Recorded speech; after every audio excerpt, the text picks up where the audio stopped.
नमस्कार दर्शक बंधु दैनिक समाचार स्वतंत्र अध्याय को स्वागत करुछि मु प्रदीप। आज आम सहित यही जड़े अतिथि अच्छा जी होती ओडिशा तथा ओडिशा बाहर परिचित कथावाचक प्रवचक डॉक्टर नृसिंह प्रसाद पाठी महोदय। आमे अनेक किछि आलोचना करिबा प्रभु श्री हनुमान को विषय जेतेबेले कलिजुग रे जेकोसी लोक विपद रे थांती सर्वप्रथमे हनुमान को स्मरण करती। आमे किछि आलोचना करिबा।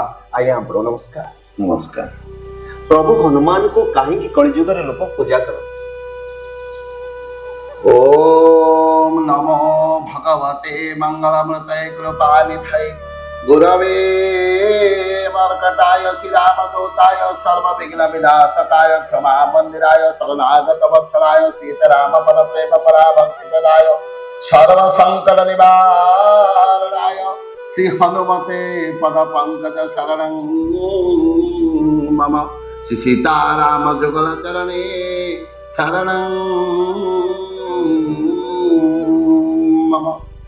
आपण जो कथाटी आज प्रश्न कले देखंतु कलिजुग चली कलिर प्रादुर्भाव एभली भाव आज समग्र विश्व को ग्रास कर देश देश भितर अशांतिर परिस्थिति राज्य राज्य मध्य अशांतिर परिस्थिति ग्राम ग्राम मध्य अशांतिर परिस्थिति घर घर मध्य अशांतिर परिस्थिति कोपटे देश देश मध्य युद्धर परिस्थिति लगी गोपटे सन्त्रासवाद आतंकवाद आक्रमण जदि आम ग्राम कथा चिंता करबा ग्राम अशांतिर परिस्थिति और जदि घर कथा चिंता करबा घर मध्य एक अशांतिर परिस्थिति लगी जेतेबेले समस्त जगार अशांतिर परिस्थिति लगी रही मनीष चिंता करुच्ची शांति टिके पाइब तेणु से शांति टिके पाइबापी आज देखु आकुमारी हिमालय पर्यंत घरे घरे पुरे पुरे चारिआडे वीर बजरंगबाली हनुमान चालीसा पाठ होची वीर बजरंगबाली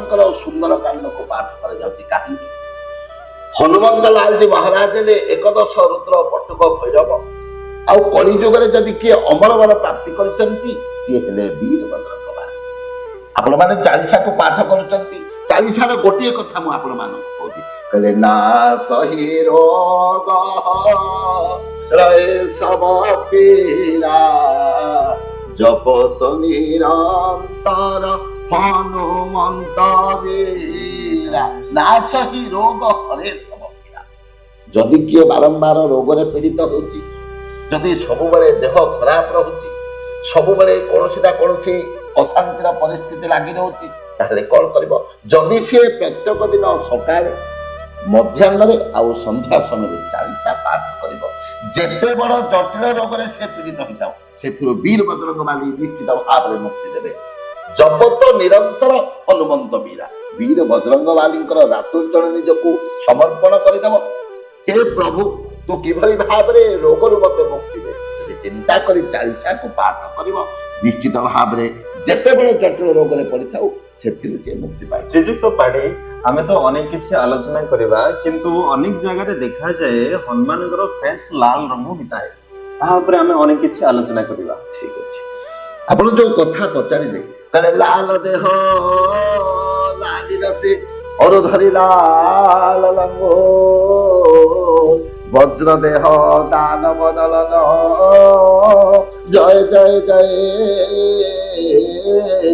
कपिशोर जय जय जय कपिशोर। वीर बजरंगबाली अनेक समय रे अनेक प्रकार रूप धरिछन्ति केतेबेले छोटिया रूप धरिछन्ति केतेबेले विश्व रूप को देखैछन्ति केतेबेले विराट आकार धारण करछन्ति समय अनुसार वीर बजरंगबाली कोन करछन्ति आवश्यकता अनुसार निजर रूप बदलिछन्ति। आपण आज जो कथाटी प्रश्न कले वीर बजरंगबाली काहे की लाल रूप हेले लाल देह लाल रसे अरुधरी लाल रंग वज्र देह दान बदलन जय जय जय कपिशोर।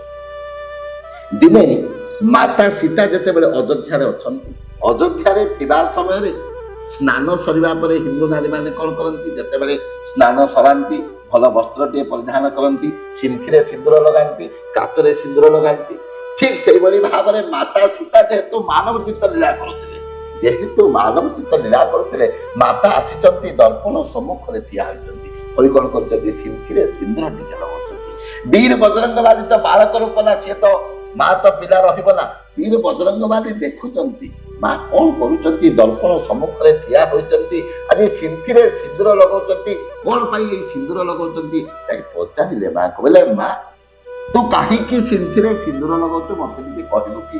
ଯେତେବେଳେ ବୀର ବଜରଙ୍ଗବାଲି ପଚାରୁଛନ୍ତି ମା ହସିଦେଲେ, ବୋଲେ ବାପରେ ତ ପ୍ରଭୁଙ୍କର ମଙ୍ଗଳ ପାଇଁ, ପ୍ରଭୁ ରାମଙ୍କର ମଙ୍ଗଳ ପାଇଁ ମୁଁ ସିନ୍ଦୁରଟା ଲଗାଉଛି। ବୀର ବଜରଙ୍ଗବାଲି ଚିନ୍ତା କଲେ, ମା ଯଦି ଗୋଟିଏ ଟୋପା ସିନ୍ଦୁର ଲଗାଇଲେ ମୋ ପ୍ରଭୁଙ୍କର ମଙ୍ଗଳ ହେଉଛି, ମୁଁ ଯଦି ସାରା ଶରୀରରେ ସିନ୍ଦୁର ବୋଳି ହେଇଯିବି କେମିତି ହୋଇଥାନ୍ତା। ଏଭଳି ଚିନ୍ତା କରି ବୀର ବଜରଙ୍ଗବାଲି ଚାଲିଗଲେ। ଯାଇ କଣ କଲେ, ଦେହରେ ପୁରା ସିନ୍ଦୁର ବୋଳି ହୋଇଗଲେ, ପୁରା ସିନ୍ଦୁର ବୋଳି ହୋଇ ଆସିଲେ ଅଯୋଧ୍ୟାକୁ। ପ୍ରଭୁ ଦେଖିଲେ, ହନୁମନ୍ତ ଲାଲଜୀ ଏ କି ବେଶ ତମର, ତୁମେ ଏ କି ରୂପ ଧାରଣ କରିଛ? ନା ପ୍ରଭୁ, ମା ଯଦି ଗୋଟିଏ ଟୋପା ସିନ୍ଦୁର ଲଗେଇଲେ ଆପଣଙ୍କର ମଙ୍ଗଳ ହଉଛି, ତେଣୁ ଏହା ଆପଣଙ୍କର ସର୍ବମଙ୍ଗଳ କୌଶଳ ପାଇଁ ମୁଁ କଣ କଲି, ସାରା ଦେହକୁ ଲାଲ ବର୍ଣ୍ଣ କରିଦେଲି। ତେଣୁ ଲାଲ ଦେହ ଲାଲିର ସେ ମରୁଧରି ଲାଲ ରଙ୍ଗୁର, ବଜ୍ର ଦେହ ଲାଲ ବଦଳନ। ଜୟ ଜୟ ଜୟ କପିଶୋର, ଜୟ ଜୟ ଜୟ କପିଶୋର, ଜୟ ଜୟ ଜୟ କପିଶୋର। ଆଜି ତ ସମୟ ହୋଇଯାଇଛି। ଆଜିର କାର୍ଯ୍ୟକ୍ରମକୁ ଏଇଠି ରଖିବା। ଆଗାମୀ ଅଧ୍ୟାୟରେ ଆମେ ଆଲୋଚନା କରିବା ଭଗବାନ ପ୍ରଭୁ ଶ୍ରୀ ହନୁମାନଙ୍କୁ ଅମର ବର କାହିଁକି ପାଇଛନ୍ତି। ନମସ୍କାର।